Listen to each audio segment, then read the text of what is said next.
l'honorable député de Rivière-des-Mille-Îles. Bonjour, Madame la Présidente. Bonjour, Madame la Présidente. Ça fait depuis le mois de septembre que je suis sur ce dossier-là et on parle évidemment du monument commémoratif de la mission du Canada en Afghanistan.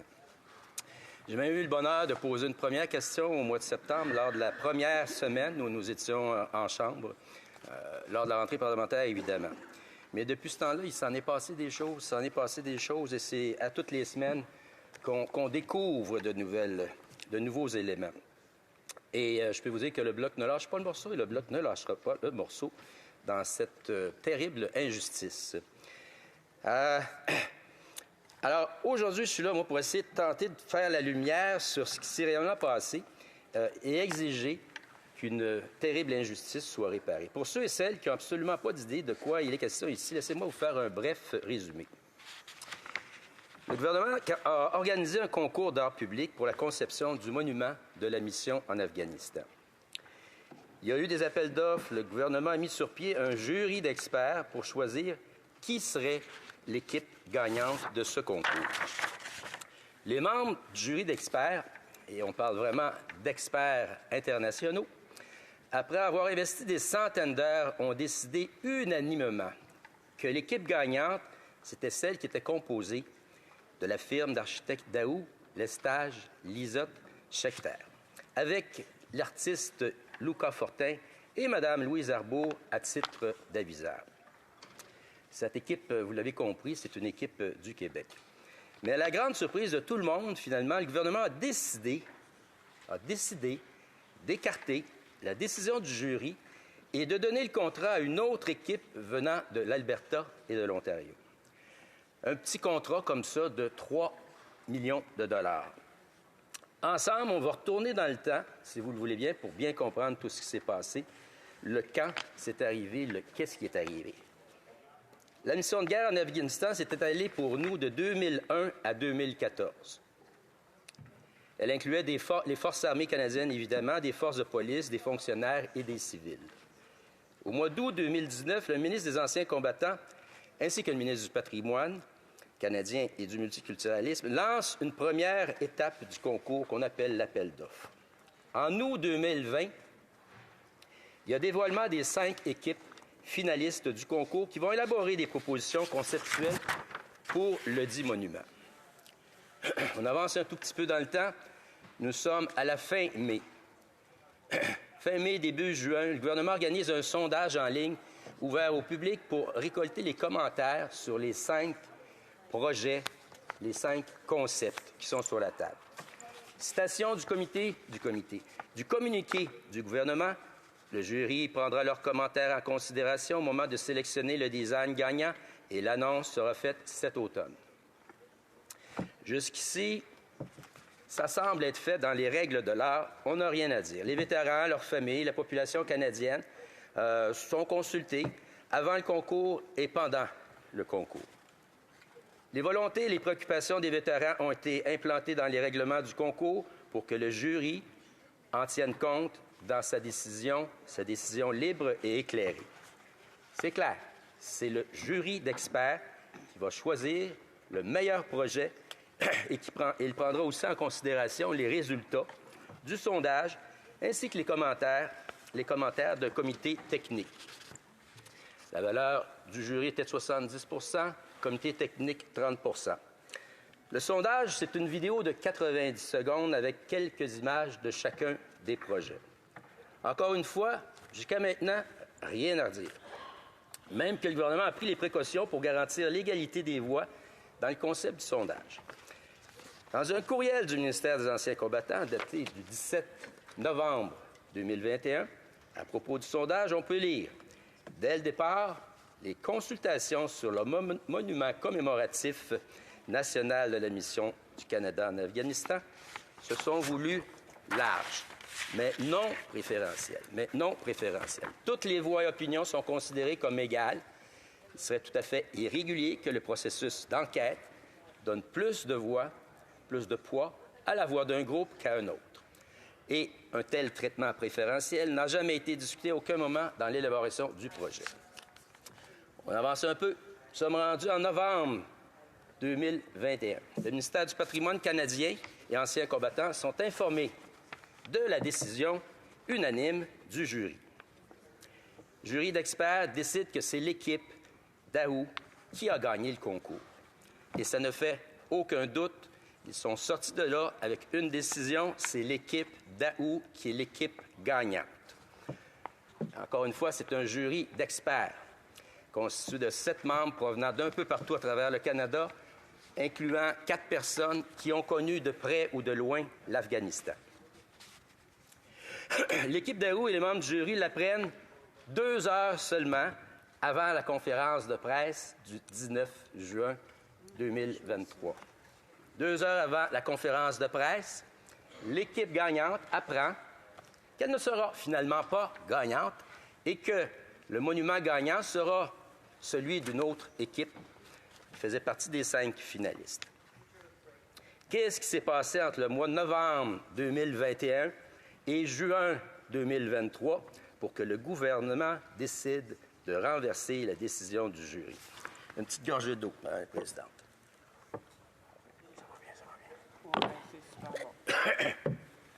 On sait qu'à l'hiver 2022, le ministère du Patrimoine canadien a demandé un avis juridique. Un avis juridique au ministère de la Justice afin de savoir quels étaient les risques. Et dans les documents que nous avons reçus, les 400 pages de documents que nous avons reçus dans les dernières semaines, nous parlons de risques. C'est un aveu pour moi de culpabilité, en tout cas un premier aveu de culpabilité. On sait aussi que le gouvernement a offert un montant compensatoire à l'équipe d'Aou pour ce qu'ils appellent perte de revenus. On comprend, ils étaient gagnants, on leur enlève leur prix, on leur enlève le droit de créer le monument, et parce qu'ils perdront évidemment des sous en cours de processus qui n'aura pas lieu, on appelle ça perte de revenus et on leur offre un montant d'argent. Un deuxième aveu de culpabilité de la part du gouvernement. Est-ce qu'on demanderait un avis juridique comme ça et qu'on offrirait de l'argent à un groupe, à une équipe comme ça, si on avait agi en toute légitimité?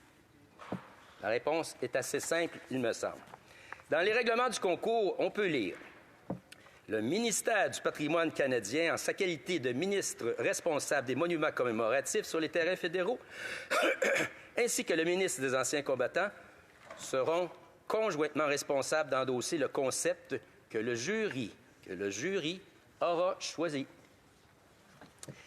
Aux yeux de la loi, ils étaient responsables d'endosser le choix du jury, pas de le modifier et encore moins de le renverser. Agir ainsi, c'est agir à l'encontre des propres lois, de la propre façon de fonctionner que s'est doté le gouvernement. Comment le ministre des Anciens combattants justifie ça? D'abord en disant qu'ils ont voulu choisir un concept qui représentait le mieux les opinions des vétérans et de leurs familles. Et ils ont choisi un concept plus populaire, je dis bien, auprès de vétérans lors d'un sondage en ligne. Sauf que j'ai fait faire une petite analyse. C'est pas vrai qu'elle est petite. En tout cas, la facture était grande. J'ai fait faire une analyse par la firme de sondage que tout le monde connaît, la firme Léger, la plus grande firme de sondage au Canada. Je leur ai mis ça entre les mains, le sondage que le gouvernement a fait passer à autour de 10 000 personnes. Ils ont confirmé que tous les résultats étaient biaisés et qu'il n'y avait à l'intérieur de ce pseudo-sondage-là rien, mais rien d'utilisable. Il n'y a pas moyen de vérifier l'identité des gens qui ont répondu au sondage. On ne sait même pas s'il y a une femme qui a répondu à ce sondage-là. Dans des courriels, comme je disais tantôt, qu'on a obtenus de la part du gouvernement dans les 2 dernières semaines, le ministère des Anciens combattants sait très bien qu'on ne peut pas se fier sur les sondages en ligne. Il l'écrit lui-même, noir sur blanc.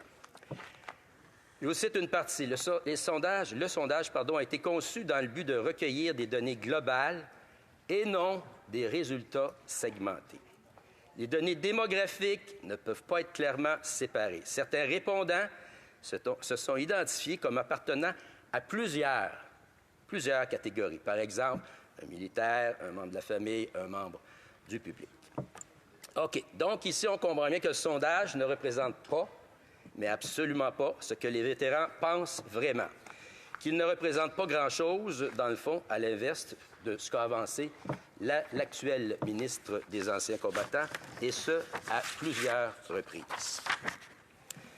C'est une des nombreuses raisons pourquoi ils ont choisi l'équipe Daou, notamment. Parce que, je cite, « La proposition Daou reflète le mieux les sacrifices consentis par les Canadiens qui ont participé à la mission, non que leur participation n'a pas été en vain. Surtout en ce qui a trait à l'éducation des femmes, à l'éducation en général et à l'éducation des jeunes filles en Afghanistan. Ce n'était pas pour le Canada une mission de guerre en principe. Nous allions là pour supporter, aider le peuple afghan. Les raisons évoquées par le gouvernement pour justifier de tasser l'équipe Daou et choisir l'équipe Stimson ne tiennent absolument pas la route. Donc, c'est quoi la raison? C'est quoi la raison derrière ça? C'est quoi qui a fait en sorte que le gouvernement nous a sorti ça d'un chapeau, que ce ne serait pas l'équipe gagnante, mais que ce serait l'équipe Stimson? On en convient tous, je pense. Il est facile de comprendre que la décision vient d'en haut. Vient d'en haut, qu'il y a eu ingérence. Actuellement, il n'y a pas d'autre explication crédible. Un, quand j'ai questionné la ministre des Anciens combattants à savoir si c'était une décision qui venait de son ministère ou du cabinet du premier ministre, elle m'a répondu, je cite, « La décision vient de notre gouvernement ». Elle n'était pas sûre si le cabinet du premier ministre était intervenu et elle m'a dit qu'elle poserait la question. Pas très rassurant. Ensuite, je l'ai redemandé une deuxième fois au comité des Anciens combattants. La réponse avait changé. Informé que la recommandation de prendre l'équipe Stimson et de tasser l'équipe Daou venait du ministère des Anciens combattants. Bon, OK. Elle décide de porter l'odieux, c'est son choix. Deuxièmement, la ministre du Patrimoine canadien, Mme Saint-Onge, a essayé de réduire la part de son ministère en disant, et je cite, « C'est le ministère des Anciens combattants qui est en charge du projet. » Alors qu'on sait tous que le projet a été monté conjointement Anciens combattants et Patrimoine. Par contre, on apprend dans un document obtenu par la Loi de l'accès à l'information, évidemment, que le ministère des Anciens combattants ont eu besoin de la signature du ministre du Patrimoine pour être capable de tasser l'équipe Daou. Et là, les deux ministres se sont lancés la balle et continuent à se lancer la balle. Ce document signé dont je vous parle de la part du ministre du Patrimoine, c'est en mai 2023. C'est donc un processus là, qui s'étend de novembre 2021 à mai 2023. Pourquoi avoir averti le jury et l'équipe Daou seulement 2 heures avant l'annonce officielle? Il semble évident que c'était pour s'assurer qu'ils ne puissent pas réagir. Ils ont été mis devant une situation de fait accompli. Vous pouvez le deviner, je n'ai pas assez de réponses à mon goût dans ce dossier-là et je n'en avais pas assez. Et à mon initiative, on a donc fait venir des témoins au comité des anciens combattants. D'abord, ils sont tous des spécialistes dans le domaine des arts publics. D'abord, M. Jean-Pierre Chupin, c'est un architecte universitaire et titulaire de la chaire de recherche du Canada en architecture. Concours, médiation, l'excellence à l'Université de Montréal. Long titre. Il a confirmé que ce serait une première, et écoutez bien, une première dans l'histoire du Canada de tasser le choix du jury pour choisir une autre équipe. Une première dans l'histoire du Canada. C'est jamais arrivé auparavant. Jamais arrivé auparavant. Et il a fait référence à 500 concours. 500 concours où il a été mis au fait. Toutes les études montrent que pour juger de la complexité, et je le cite évidemment, de la complexité de projets pour des édifices et des monuments publics, un vote populaire ne sera jamais une procédure fiable, équitable et transparente, comme peut l'être une procédure de mise en concours bien organisée. Un jury de concours est analogue à un jury de tribunal. Il représente la diversité des intérêts publics, et travaille de façon rigoureuse. Je cite un autre témoin, il m'a avancé une petite gorgée d'eau.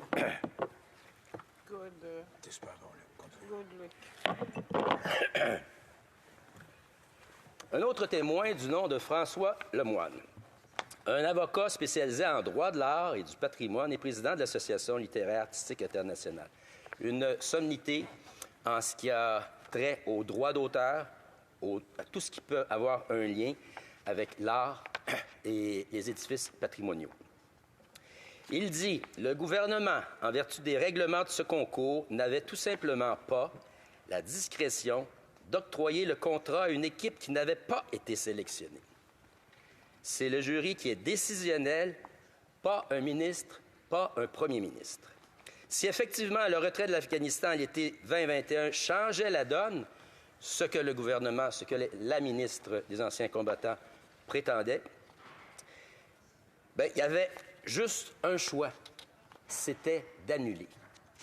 Dans l'arbre décisionnel que le gouvernement a fourni, c'est clair. C'est le résultat du jury qui est mis de l'avant, ou bien on reprend le concours. Il n'y avait pas, dans les documents déposés pour l'octroi des... pas l'octroi, mais pour les soumissionnaires, il n'y avait pas de troisième voie possible. Alors, et ce même M. Lemoine, avocat, poursuit en disant « La seule solution qui s'offrait au gouvernement était d'annuler encore une fois le concours et d'en refaire un autre. On annule et on repart à zéro. » Et ça n'a jamais été discuté. En tout cas, dans les 400 pages de documents que nous avons reçus, il n'y en est pas question d'annuler le concours. Il poursuit aussi en disant « C'est ainsi beaucoup plus simple que la simple question de l'art public qui est en jeu, mais pardon, je m'excuse, madame, la voix qui manque ce matin, mais l'intégrité de la manière dont les contrats publics sont octroyés et l'imputabilité de nos gouvernants. Un système politique qui repose sur la primauté du droit oblige tant les gouvernés que les gouvernements à suivre les règles établies. Et je reviens là-dessus. Le gouvernement, à la base, avait établi des règles tout à fait crédibles, tout à fait correctes, tout à fait conformes à ce qu'on a à faire quand on fait un appel public pour la création d'une œuvre d'art de cette envergure. Après le témoignage de ces spécialistes, j'ai déposé au Comité des anciens combattants une motion demandant à ce que les échanges entre les ministres, cabinet du premier ministre et ministères, plutôt, soient publiés. On a reçu les 400 pages dont j'ai fait mention. Surprise, évidemment, il y a des dizaines et des dizaines de pages caviardées, des pages noires. Il y a un élément intéressant qu'ils ont peut-être oublié de clavarder. On peut lire dans les échanges de courriels entre le CPM et les échanges de courriels que le CPM a demandé à tenir une réunion avec le Quatuor à propos du monument de l'Afghanistan. Le Quatuor étant le bureau du Conseil privé, Anciens combattants, Patrimoine Canada et un certain, CPM. Puis en juin 2022, après réunion du Quatuor avec ce fameux CPM, CPM demande aux fonctionnaires responsables si les choses avancent. Si les choses avancent. Si vous ne savez pas c'est quoi CPM, CPM, c'est Cabinet du Premier ministre. Cabinet du Premier ministre. Et oui, c'est ça que les deux ministres ont refusé de dire lorsqu'on les a fait venir en comité.